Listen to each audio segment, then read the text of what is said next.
Hello, everyone, and welcome back to the In the Saddle podcast. My name is Chris Loader, and you've joined us for our 2024 Cheltenham preview here on In the Saddle podcast.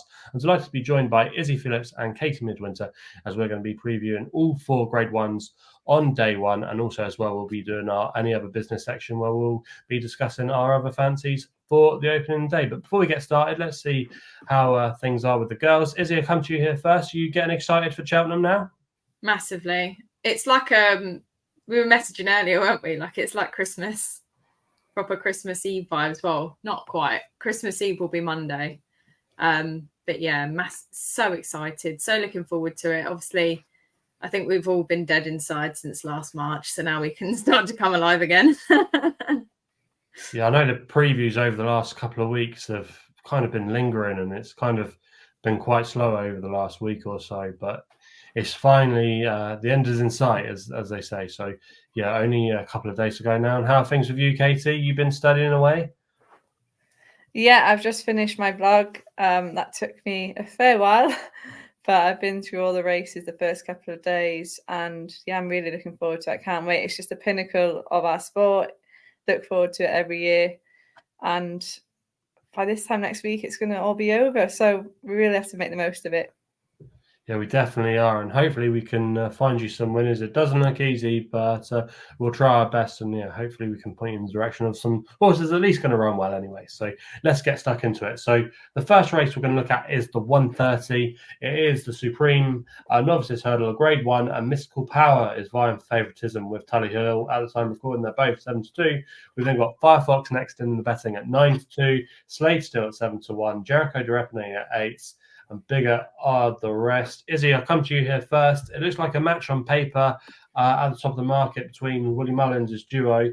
I didn't think they had miles in hand compared to some of the rivals that are going to be here. Did you think one of them would win it?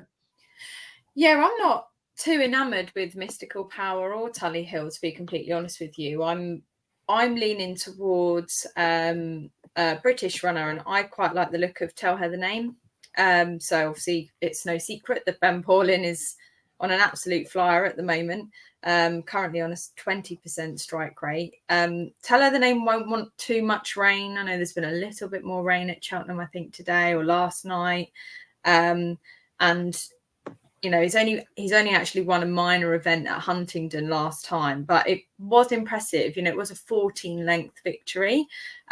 So I'm quite interested to see how he goes, and I think, you know, at the prices, I'll be going with Tell Her the Name. Yeah, Tell Her the Name is 20-1. I've got on my screen here, so I do think that's too big. I'm in agreement with you. You know, I think he's a really good horse. Ben Paulin has been having plenty of winners in the novice hurdle division this season, and I think this one is at the top of their pecking order from the vibes they kind of give off in their interviews and that. So, yeah, I think he's got a very good chance of at least running well, and even his form from Huntington last day. I know I was talking about it with Katie earlier. It might not look like that good on paper at first glance, but the likes of Dartmoor Pirate ran well yesterday, and the third and the fourth have both won since, and even some of his earlier form behind the likes of Django Bay, looks pretty good. So yeah, for me at 20-1, I think he's definitely worth a good each way fancy. How about you, Katie? I'm with Mystical Power. I really like his profile. He's by Galileo, out of any power, so that's clearly going to lead to him having plenty of supporters. But I just like the way he won at Punchestown last time, winning that Grade 2, beating Gigaro, who I quite fancy later on in the week, actually. I just think that Mystical Power, there could be some more to come from him. He didn't always jump with fluency at Punchestown, but I think he did enough. And I think he can improve with his jumping. He's probably never going to be the most fluent or the slickest jumper, being by Galileo. But I think he's got plenty of ability, and we might see that on Tuesday. Yeah, we could do, obviously, as Dan was, of course, Annie Power. There's been a little bit of talk as well of Galileo. Maybe they're not the best. His offspring haven't been the best jumpers in the past, but you definitely have to respect him on breeding anyway, with his classy mum obviously being a festival winner. And yeah, I can see where you're coming from, but for me, I just don't think the Irish are that they're not very clear, and I just think there's not much to find between the British and the Irish in this race. One horse I will give a shout out to a massive price is Favour and Fortune. Looks like he has it all to do at 40-1, but he finished second last time out behind Fun in a listed race. Exeter was nearly giving her a stone in weight that day. She's come out and franked the form again by winning at Nace this afternoon. He finished second behind Django Bay in the Formby novices hurdle at Aintree. Obviously, he would have to step up a little bit, but I don't think he's a full-on hope at around about 40-1. And I'm quite keen to take on the top two Irish horses in this race. I do think they're a little bit short, and it's just because they've got Willie Mullins and they've got the connections. That's why they're vying out for favouritism. I don't think they're miles clear of some of the opposition in this race. So that's the way I'm seeing it. So that's our thoughts. I would say I think Jericho de Refine is a big price at 8-1. Yeah, you can make a case for him definitely as well. The form. I don't think he's done anything wrong, and that form at Doncaster has been franked by lump sum going on to win the Dovecote. So I don't think it's hard. I think it's a bit harsh that people are knocking him as much as they are, because he is unbeaten and he's done things the hard way as well at times. I think he will have learnt plenty from that. So I definitely wouldn't be ruling him out. I think he's a big price each way at around 8-1. I think the elephant with the room, though, isn't it? It's that Nicky Henderson form. Are they all firing? I think this would definitely give you an early indication. Even if he didn't win, even if he was good enough to place, even, I think that would be definitely a little bit positive with some of his other runners moving forward across the week. I was actually doing a little bit of digging as well, actually, on Nicky Henderson's form. And if you can go back a couple of years ago, like, he had a really dire February, early March. And then I think when the festival came along, I think he had like 5 winners that week or something. So it's not beyond the realms of possibility that they've just been quiet and all gearing up for Cheltenham. So who knows? But we'll definitely have to see how he gets on. So yeah, we're now going to move on to the next race on the card we're going to look at, which is the My Pension Expert Arkle Challenge Trophy. Obviously, it's the Grade 1 Novices Chase over the 2 miles, and Gaelic Warrior has actually been declared for this race. He's your 7-2 favourite, trying the hood for the first time here. We then got Founder 50 next in at 5-1, Illy Tom 11-2, Hunter's Yard at 6s, Quilixios at 7s. Bigger are the rest. Katie, Gaelic Warrior, an interesting addition here. The hood's on, like I say, first time out. If he's ridden forward, do we think he's going to be good enough and it might be able to stop him jumping out to the right? It depends, I think, on the day with how he copes, firstly, with that old course and whether or not his jumping is going to stand the test. I'm glad that he's gone to this race because I had the feeling early in the season that he might, and I was hoping that Facile Vega would be in the turners. So I've had a little anti-post bet on Gaelic Warrior, so I'm very pleased to see him here. And I will be cheering him on Tuesday. But I also like Founder 50 as well. But I think similarly to Gaelic Warrior, he has a tendency to jump to his right a fair bit. We saw that at Leopardstown at Christmas time when he kept jumping into the path of Facile Vega. But he still found enough in his reserves to get the job done and to stride all the way towards the line. So I'd have it between the two at the top of the market myself.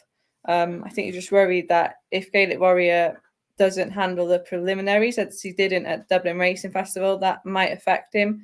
And then with his jumping, it just depends. I think we may know our fate after a few fences. But if he does jump fluently enough and doesn't jump too badly to his right, I think he's the class of this field, and I think he'll take all of the beating. I can't see another horse getting near him. I do think he's the enigma in the race, isn't he? I think if all the boxes ticked, he's jumping well. He's not jumping too far out to his right. He's into a good rhythm out in front. We know he's got the stamina for further. Probably has the best engine in the race too, you could argue. I think he's definitely the one they've all got to beat, but it's just that trust. What about you, Izzy? Are you going to be trusting him? I do actually have concerns around the jumping. He's clearly the best horse in the race, but I do think, that jumping out to the right, and obviously last time unseating, I do just have like a niggling concern. It's not, I think the price probably reflects that as well at the moment. He's not as short as some of the other favourites we're seeing, but I'm sort of looking at the form again of just some of the British chances. So, and I know Liz quite likes the chances of this one as well. Looking at JPR1, obviously there was that fated day where he seemed to have the race that sort of sewn up and then fell, but has come out next time and, he's beat Matata. Obviously they're back on level weights, and I'm not quite sure whether Matata would turn the tables, this time around. But it would be great for Joe Tizard to have his first Cheltenham Festival winner with JPR1. I think, obviously the Tizard stable is in reasonable form, as is the Nigel Tristan Davis team as well with Matata. So I don't have a set fancy for this race yet, but they're kind of the ones I'm looking at. And really, I think the one that you can't ignore, I know there was a situation with the argument last time around, but Elete Tom obviously has a really good chance in this, and I don't think should be written off. Clearly, Danny Mullins gets the different tune, so one that I don't think can be ignored. Yeah, I think you can make a case for plenty in here. It's probably one of the most open knuckles I've ever known.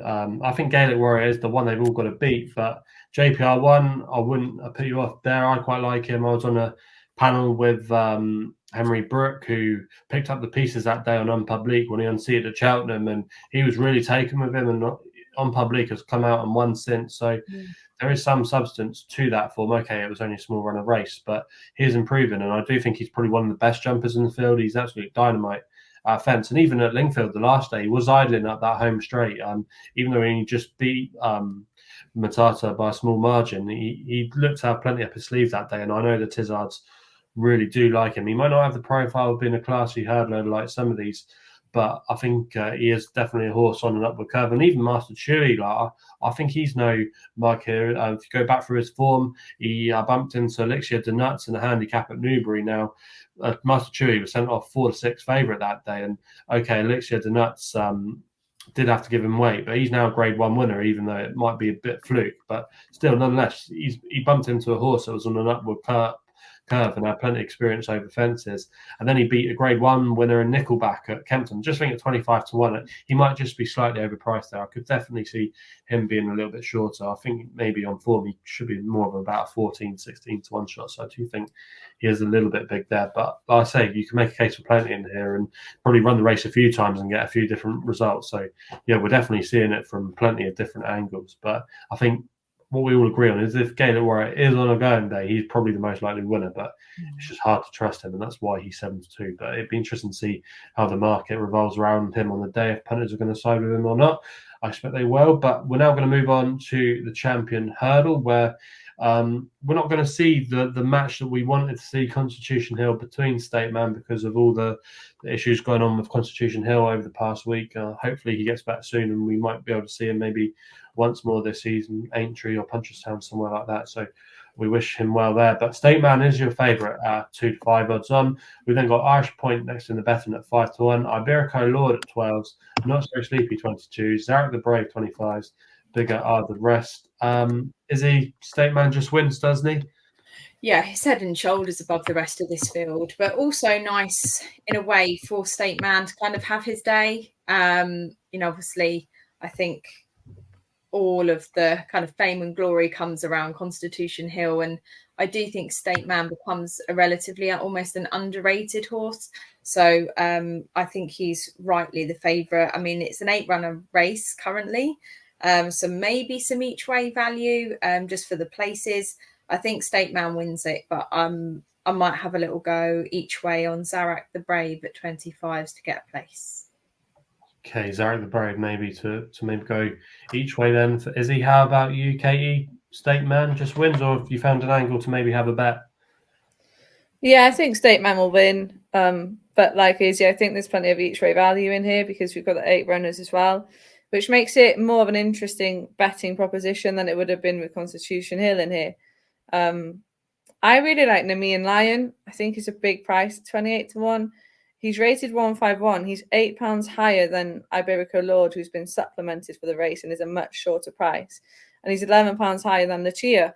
I'm a big fan of Lucia, but she prefers better ground, and with a bit of rain about and the softer ground at Cheltenham at the moment, I don't think it's going to suit Lucia.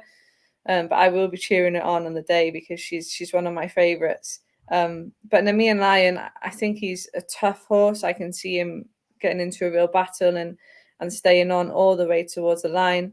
I think he's got a great chance of nicking a place. Don't think he'll touch State Man, but I think he's got a brilliant chance of actually making the frame.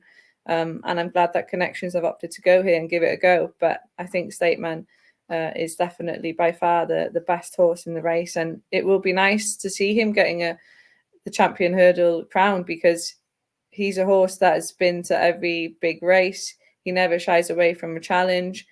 He's run 8 Grade 1s, and if Constitution Hill wasn't around, then we'd be crowning him for the second year running. So, yeah, he's deserving of his day in the sun for sure. Yeah, definitely. I think he's going to be really hard to beat. But as you say, like since Constitution Hill's not running, we've got the 8 runners. I think it's quite a fascinating race without State Man. I think the without market would be interesting. Also, as well, if we get all 8 runners standing their ground, I think there's plenty of angles in each way. I do quite like Iberico Lord myself. I thought it was interesting that they decided to come here instead of wait until the county hurdle, probably because of the ground. But he's just a horse on an upward curve, and he reminds me, obviously, he's probably won't be as good as her, but a little bit like Epperton. She won in handicap company, and then they stepped her up into Grade 1 company straight away, and she was absolutely smashed that day when she won the Christmas hurdle. Obviously, has got loads to find to be in the class of her, but the way that they've got quite a bit of confidence about him running a good race, and I'm kind of forgoing a good opportunity in the county where off a mark 143, you definitely thought he would have had a chance of going well. Obviously, he was winning the Great Wood and is winning the Betfair Hurdle that's looking good now as well. Go Dante. I know Katie took that horse yesterday. That's got a bit of a nice form boost now. So yeah, I don't think he's no mug here at around about 12-1 each way. And I probably can see him being the one that punters want to side with because of that form. So for me, I do think Iberico Lord could be the each way move on the day and could maybe go off single figures, maybe 8-9-1. I could see him maybe going off each way. I do think he's definitely going to be the one punters want to side with from that kind of angle. So, do you not think though, if you think Iberico Lord is going to go off at single figures, that Nemean Lion is a huge price at 28-1? Yeah, he definitely is overpriced. He's definitely overpriced. Obviously, he's clear on ratings. He's a Grade 2 winner. He likes it soft. So I definitely think that he's definitely a bit of value there, but I just think with that green and gold Hendo and all that jazz, and the fact that he's been supplemented, I think sometimes people just your average racing fan that probably doesn't follow the sport day in day out, like your Saturday punters, they're just going to say, Nicky Henderson, JP McManus, green and gold. You know, they've supplemented him for the race. You know, they've had to fork out to do it. You know, like I think people read into that and kind of just think in straight lines. They don't always look follow for the money.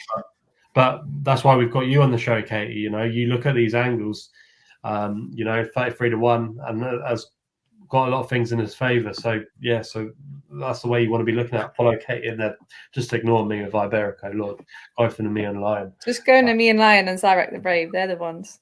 Yeah, exactly. Just don't follow me and think in straight lines. So there we go. That's our thoughts then on the each way angles then for the champion hurdle. We're now going to move on to the mares hurdle. Well, Aussie Mouth for many people is going to be a good thing on day one. She's not my good thing on day one. That's for sure. I'll make the case why I want to be taking her on a little bit later. But she's currently your 4-6 odds on favourite. We then got Astro Diamond next in at 5-1. We then got Love Envoy at 14s. Marie's Rock 16s, Echo and Rain 20s, along with Tell Me Something Girl and bigger are the rest. Katie, put me in my place. Why is Lozzie Mouth a banker on day one?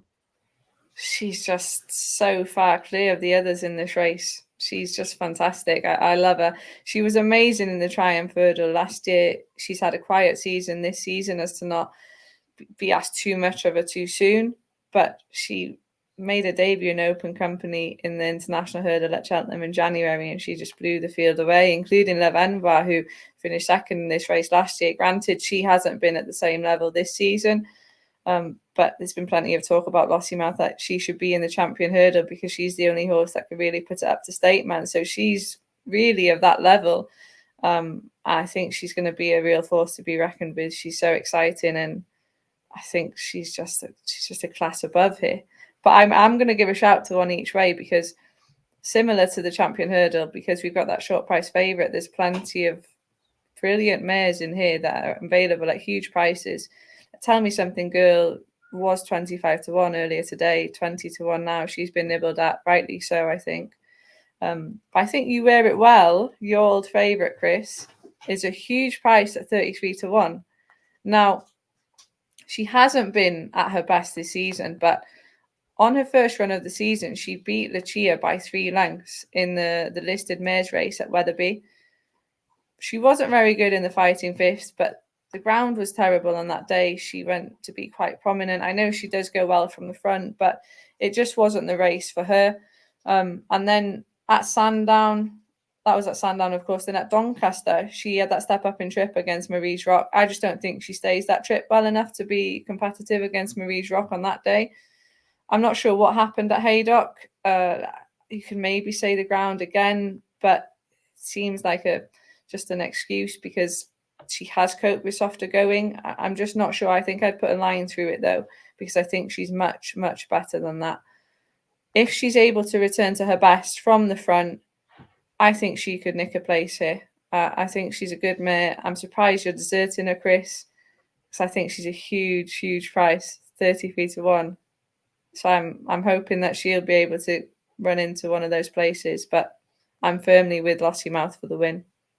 Okay, yeah, I do know you need to be forgiven in this sport at times, and I am quite forgiven sometimes, but I just don't like the fact that she's thrown out her toys out of the pram a few times this season and just not really gone through with it. And there's just been a few too many excuses for me. I kind of think she's probably peaked, and I don't know. I think she could bounce back, but Jamie Snowden's yard have been a little bit quiet in recent weeks, so that would be a little bit of a concern. But you're getting a big gold price about her, and if she was to bounce back, who knows? She could definitely run a good race. How about you, Izzy?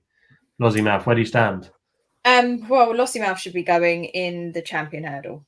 There's no question about it. She's good enough. Obviously, they've got their reasons for their decision making, which I will not question. I'm not a trainer, but in my opinion, she should be going in the champion hurdle. I think Katie said it a moment ago, sort of in relation to Love Envoy, but I think actually this could apply to a lot of the mares in this race. They just haven't quite been the same this season. And for that reason, Lossiemouth should make fairly easy work of this field. I think that she's obviously won at Cheltenham twice. And at Festival Trials Day, as Katie said, she made it look quite easy against Love Envoy.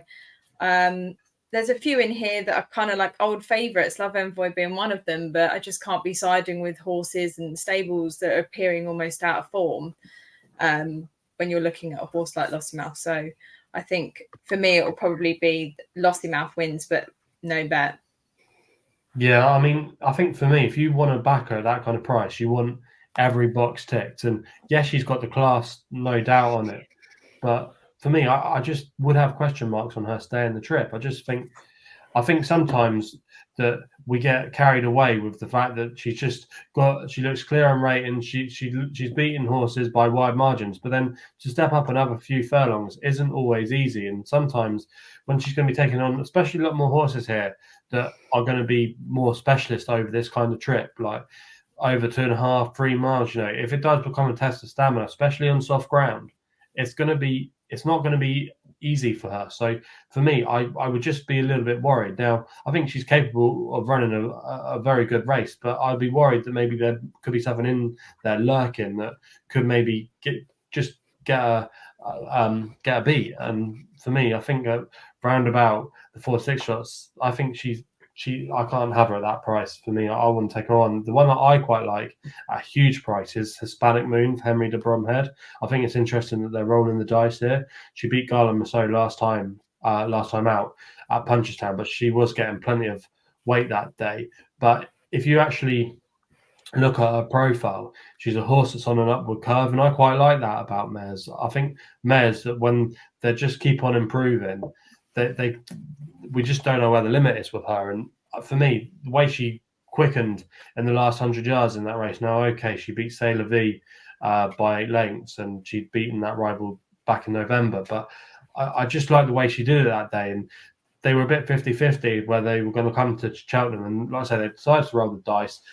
Quite a few people have been tipping up Langtree Lady, who's in the same owner for Henry de Bromhead. She won the Red Mills hurdle, but that was over 2 miles. And I imagine that Darragh O'Keefe would have had the choice of riding either Hispanic Moon or Langtree Lady. He's more associated with the yard. He's ridden this horse for the same owner. I just think it's interesting that he's decided to go for her, and she's the bigger price. I know Jack Kennedy is a top jockey, but I think he's picking this one up more as a spare rather than rather than Dara. So for me, I quite like Hispanic Moon at 40-1, definitely each way. I think she could definitely throw a hat in the ring and run a big race. And I wouldn't even put anyone off Love Envy. I know she got trounced last time out by Loziemouth, but I think she wants a trip. I just think that she's probably more effective now over 2.5 miles. And going back up and trip, I would definitely expect to see an improved run. Maybe she might not be good enough to reverse form from Loziemouth, but I could see her getting closer.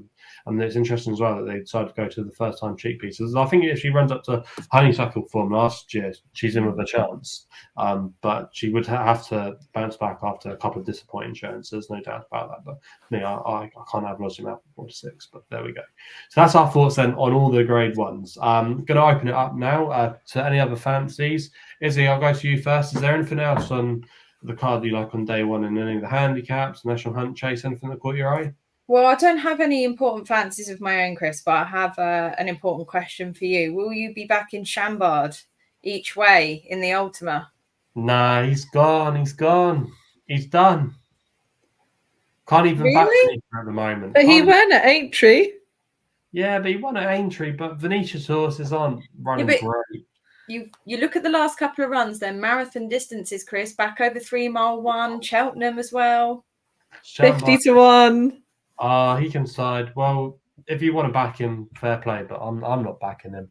I actually don't think Chambard looks a bad bet, to be completely honest with you.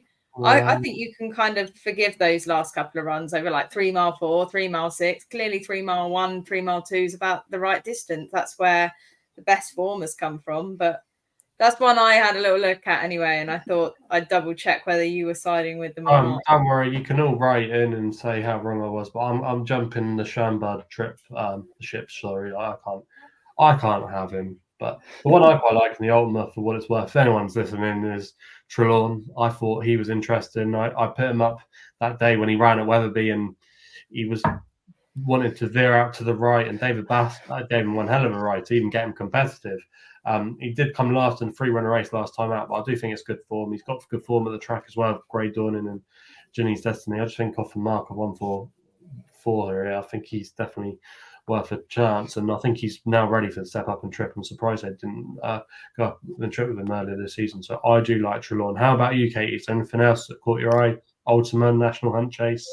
In the Ultima, I quite like Meeting of the Waters. I know he's favourite now. He's become a bit too short.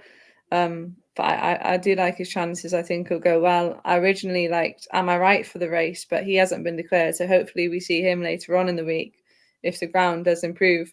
In the National Hunt Chase, I really like Embassy Gardens. I think he's more trustworthy than Corbett Cross and probably has a bit to find on in terms of ability. But I think there's a mistake in Corbett Cross. I think Embassy Gardens is more straightforward. Patrick Mullins on board too. He'll be my pick on the day on Tuesday. And I will mention one at a huge price in the Boodles Juvenile Hurdle. He's outside of the field currently, 66-1. And it's Mordor for Gordon Elliott, and Danny Gilligan will be riding. Danny Gilligan rode him on his first run over hurdles. He finished third at Leopardstown. And on that occasion, he was travelling best of all, turning for home. You had Nandawi, Pigeon House, Lark in the Morning were all behind him. Barrier as well, his stablemate. Ethical Diamond of Willie Mullins didn't run his race at all that day. But some horses that are much more fancied in the betting here were behind him. And I thought Mordor looked very nice. Now, he couldn't quite get the job done. Interlotto won. We saw Interlotto winning today as well at Limerick, I think. And I just think that Mordor, you see his run next time out at Punchestown, he was reported to have suffered a wound to his right hind.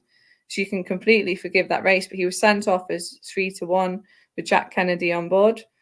So they clearly fancied his chances to run a big race. He then ran at Fairy House, finished 5th. I think you can forgive that run as well because maybe he just wasn't right after that injury. Going back to that Leopardstown run, I think that's the key. On that performance, he's a massive price at 66-1. If you're comparing that, Lark in the Morning is the 5-1 favourite, and he was well ahead of him on that day. So I'm really keen on Mordor's chances at 66-1. I think he can run a big race in a race that has seen plenty of big price winners as well. Yeah, you only have to go back a few years to Jeff Kidder at 80-1, and I think you can throw a few darts in this race and probably not even get a place. If I was to throw a dart in it, I thought Latin Durst was interesting for Sid Hosey, bolted up by 19 lengths at Ludlow last time out, beating older horses. Always quite like that angle. He's up £10.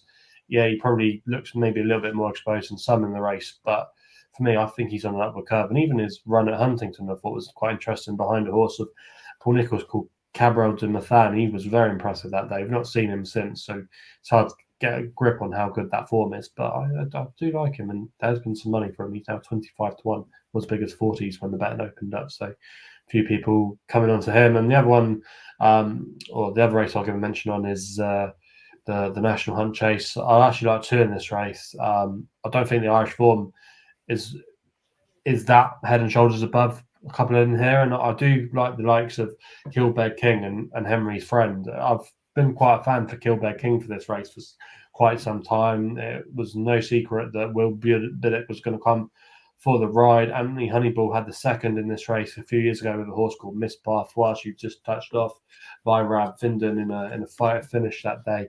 But I wouldn't be at all surprised to see him run a big race. And Henry's Friend as well. She's been on a massive upward curve. Got the better Kilbeg King last time out. He's coming quite nicely. Ben Paulin won the race as well with LeBroy when it was the last renewal of the 4 mile. I just think they're both definitely improving horses. They're going on the right way. They'll probably appreciate the extra distance as well. Just think at double figure prices, I don't think they've got miles to find on the ratings, and I don't think the likes of MC Gardens and Corbett's Cross have achieved much more than they have this season over fences. That's just my opinion, but I do think that the British could definitely at least get in the places there with one of those two. So I'll be hopeful they can run well each way. So I'm going to go with one of those two in the National Hunt Chase. But that rounds off our thoughts, and then on day one, hopefully we found you some winners. We're going to be uploading our day 2 preview shows soon, so stay tuned for that. Please remember to gamble responsibly. Subscribe to us here on the YouTube platform,